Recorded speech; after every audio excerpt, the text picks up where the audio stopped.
discussing Douglas Hofstadter, I Am a Strange Loop. This is a book that is a follow-up on his book about Gödel, Escher, Bach. And the idea is very similar. It's about the concept of a loop, of a self-referencing system that creates, amongst other things, what we call the I, the me. That's an illusion.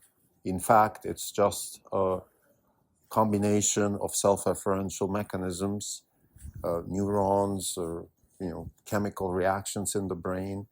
Nevertheless, on the big picture, the result of this is an illusion of something that we call an I. There's a quote in the book which says, "I need my eyes to see and I need my I to be."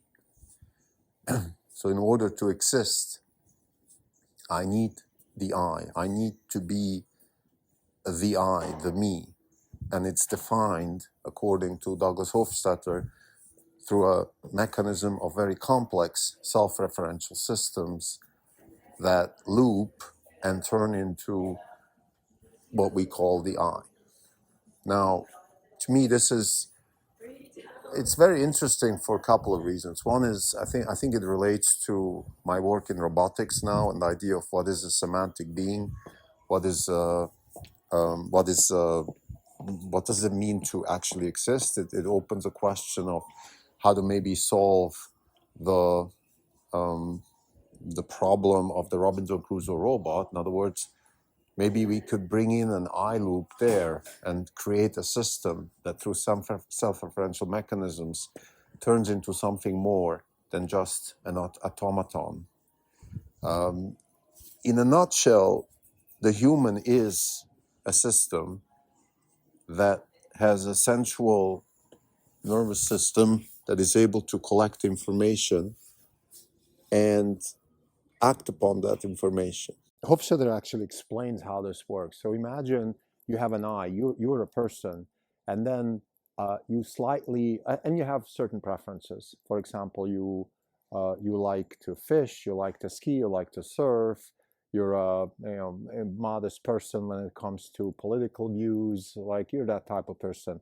And then you start interacting with the environment and you start looping a little bit towards maybe, you change the music, you start listening to classical music and you react to that, you respond to that classical music and you start to loop into a little bit of a different person, slightly different. You're still the same person. You're the I of yesterday, but you're slightly different. And while interacting with the classical music, you meet somebody that introduces you to hiking, and you've never hiked before, and you go on a hike and you start liking. Maybe you like the person. Maybe there's an interaction between. This is the nonlinearity that preference people in economics call nonlinear preferences, where we didn't like hiking before, but because we met somebody who likes classical music that we also like, and now they like hiking, so we start liking hiking, and that creates a little bit of a different I, and you keep going until maybe 5 years later you're a very different person. And anybody who's done something like me, which is grown up in a place X and then moved to a place Y, which is very far away and also in a different cultural environment, has probably noticed that their old friends and family, they're very different people. And that's because they've evolved their I into whatever they are, and you've evolved your I into what you are, and that's different than what they are because you are exposed to different stimuli. And you could imagine a robot kind of trained in a similar way, turning into an I by having different stimuli, different things to react to. Looping is key in understanding consciousness. It's key also in understanding robotics, in particular semantic robotics. Finally, I want to also just reiterate one more time the big opportunity right now in robotics. It comes from the combination of having a semantic understanding of the world through large language models and its cousins, visual language models and things along those lines. Segment all these papers are all in the same realm. They're using pre-trained transformers. to compress knowledge of the world and making machine readable. And then we have robotics, which is a different problem in itself. It's an embodied agent that makes decisions in the real world, and this combination gives the robot the ability to make semantic decisions in the real world. So this is very similar to humanity growing up, turning itself from cells and whatever, bacteria, into Homo sapiens. And the sapiens part that's the cognitive understanding of the world. And that now is possible in robotics with large language models. And eventually, we will have something like that, a self-referential loop, which will create an I within the robot and turn this sentient being into an I. That's a step further away, but I think Douglas is giving us the pathway towards that development. This is not even on podcast. It's April 25th, 2024. This is Krimdelko. For the day, the fund is up 1.4%. The market is down 1%. For the year, we are down 23.8%. The market's up 6%. We're underperforming by 29.8%. So let's talk about Douglas Hofstadter, I Am a Strange Loop. So the fundamental concept of the book is that there is a self-referential process, a mechanism that has a sentient quality to it in the human cognitive system. We call it the brain, neurons, synapses. We have lots of names for these things. To some extent, we understand how it works. To some extent, we don't. We have a nervous system, but fundamentally, at the big picture, sort of as an emergent phenomenon, we can just call this a system that, through self-referential looping, creates an I. So this is the fundamental thesis. And it's grounded in the work that Hofstadter did with Douglas Asher Bach, Gödel Asher Bach, of course, I'm sorry. And in those books, in this book, he takes the concepts of, let's say, take Gödel. Okay, Gödel is very big on self-referential statements. For example, the statement "I don't exist" is a paradox. You can't say that.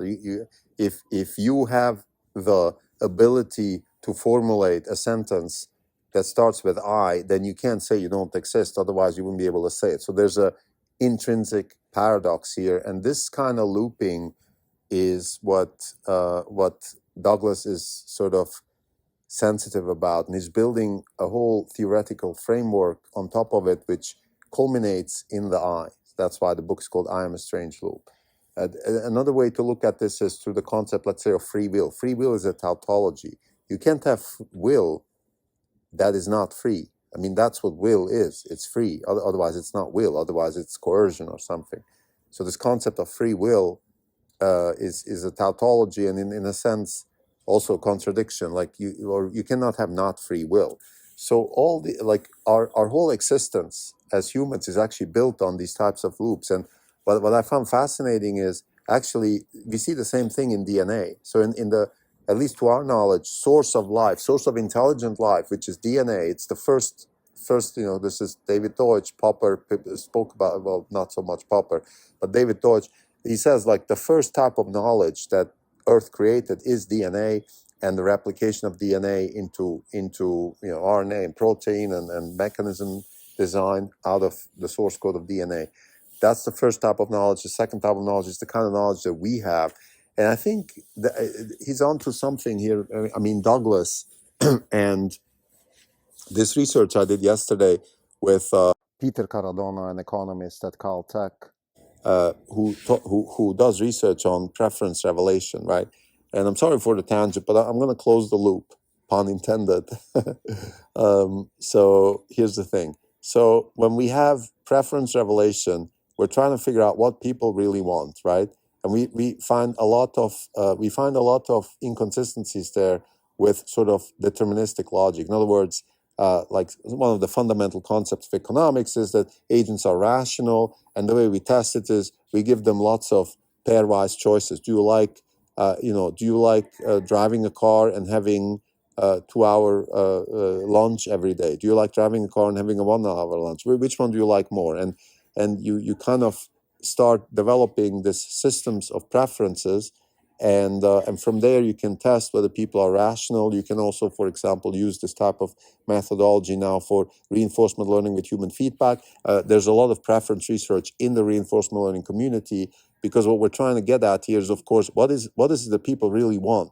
How should we design agents that are designed so they deliver what humans really want? Well, for that we need to understand what humans want, and that's really difficult because there is this non-rational part of preference decision-making choices. And Halvarian and et al. And people before him have spoken about the cyclicality of variables. And this goes to Douglas Hofstadter. This is the same concept. If you have self-referential variables, if we have this DNA replicating itself, so meaning DNA creating proteins, which then again create DNA. If we have thoughts that start with I am, and then let's say I am not a person, or I don't exist, or I am wrong. The things I say are wrong. That, that's again, that's an inconsistency right there. But when we have these types of systems, I think that's the source of creativity, because within that self-referential gibberish, if you will, or gibberish is the wrong word, but the non-logical paths, the non-linear developments of these types of statements, they can create new things. That's the key. They can create things that are unpredictable and in a sense almost quantum mechanical, in a way that we can be two things at the same time. We can be and not be. I am not a person is a quantum mechanical statement. I am not a person. I am both at the same time. So in that sense, we can even go further back to quantum mechanics and have the sort of, well, now we're going really into the weeds, but okay, I want to finish this tangent just saying, look, even in quantum mechanics, if we believe in the multiverse interpretation of quantum mechanics, we could just say, I am not a person. In this multiverse, I am. In the other multiverse, I'm not. So in the multiverse, this makes all the sense in the world. In some multiverses, I am. In some, I'm not. Let's leave it at that. Let's get back to Douglas and the loop, because I think what I found useful for let's say, for my thinking today in robotics is twofold. One is, first, we have a concept of self-referential statements, which today robots don't have. Actually, I would say anybody who's designing any kind of AI system is trying to avoid that by any means. But I feel like that's probably going to be the path towards more sentient beings. Now, let's talk about sentient beings for a second, because we have this ability to make sense of the environment. So we started with AI as a concept in, let's say, in the textual world, in the internet. We started with vision and classification of vision, and then we went into large language models and transformers, and we were able to compress the knowledge of the internet in a useful way. We call this transformers, and now we're able, through variational inference, to get to conclusions that are based on prompts. In other words, we can ask the systems question. We can work with those systems. We can take advantage of the knowledge that is compressed in the internet. We can do that with chatbots. We can do that with visual language models. We can show a visual language model a picture, and it's able to semantically understand this is a chair and it's probably soft. And you can keep asking, well, if I put my baby on this chair, you think that's a good idea? No, I don't think so, because it doesn't look as soft as the other chair. You might want to try this chair. So you can have this type of semantic conversation with a model. Now, the next step is you can go from there to robotics and add semantics to the robot. For example, my Tesla right now is a self-driving car. FSD 12.3 is pretty much self-driving, but it doesn't understand its environment. So the map that it's using, I believe it's Google Map. It's just a map. It's a map in the old sense of the word, which is it's a place that gets you from A to B. It has no semantic understanding. It has a little bit of advertising, like there's a restaurant, a Chipotle, that kind of thing, but there is no deep semantic understanding in a sense, like I just said. Oh, well, the same way a robot tomorrow hopefully will be able to distinguish between a hard chair and a soft chair when it piles up those chairs, let's say for moving. It needs to have that type of semantic understanding. The same way my Tesla needs to understand that turning into a very sharp curve around the school is a lot more risky than turning into a very sharp curve in an open field. So it has to have that understanding. It can have that understanding. So we are actually on the brink of having semantic maps. That's what I call semantic maps. And to me, this is related to Douglas Hofstadter's book, because once we're at that level, we could start thinking about self-referential loops and having the robot really develop an eye. Because again, to quote Douglas in the book, I need my eyes to see and I need my eye to be. This is unbelievably powerful. So my Tesla now has eyes to see, but it doesn't have an eye to be. It's still not. Which is, by the way, expressed in many ways. For example, it's called FSD supervised for a reason, right? This thing is not something. It's not a sentient human. It's not a sentient being in that sense. It has no rights. It has no accountability, no obligation. If God forbid I have an accident, then well, it's my problem, not the robot's problem. But at some point, it will be the robot's problem. We will get to that. Maybe not in the next 3 years. But we will get there. And the reason we will get there is because nature got there. Nature got there through the mechanisms that Hofstadter discusses in I Am a Strange Loop. So to summarize this I Am a Strange Loop conversation, I think it's a lot deeper than maybe it might appear. And it has back then, I think, spawned a whole industry of symbolic logic research and all that kind of stuff. And people like Reid Hoffman and Marissa Mayer actually graduated from Stanford in those fields. Now, that didn't get us too far because I think data-driven learning is the key. It's not like we can't put symbolic logic as the base of knowledge. The base of knowledge has to be data. But we can then use that data, and that's what we're doing with large language models, to add semantic understanding to the world. And then from there, we could potentially build a self-referential system that creates an eye. I think fundamentally, we're really at a crossroads. This is incredibly important. I think Tesla's earnings call from Tuesday has cemented that in my understanding. And I think it is no question that we are on that path. Whether Tesla or NVIDIA are the right companies to execute, they're the two best companies to execute on real-world AI, to add semantic understanding to the robot and then eventually add an eye to the robot. Whether it's them or a new startup somewhere, that remains to be seen. But we are really at the crossroads. And I think I Am a Strange Loop in that sense is really a beautiful segue into this new world of semantic understanding of the world and of the creation of an eye through self-referential mechanisms. Now, how would we do that? How would we... You see, the fundamental problem here is, can you create purpose end-to-end? Can you create implicit purpose? Can a machine start as a bunch of actuators, metals, and computer chips, and then through the interaction with the environment start amassing a semantic understanding of the environment, and then eventually morph into an eye? And the question of the eye here is exactly like in Hofstadter's book. It's the question of, okay, what kind of self-referential processes happen to turn a person from an opera-loving person into, let's say, somebody that likes to hunt? Like this is how the eye evolves, and it evolves through the exposure to the environment. I mean, there's no other way. There's to our knowledge no other way. Now, we can read and things like that, but fundamentally we have exposure to the environment that somehow updates our reward function. And from the robotics perspective, the question then is, okay, what kind of reward function design is suitable for this? And some ideas are, you can minimize the energy, you can maximize reproductive possibility, you can maximize resource allocation under the constraint of energy. Like things like that.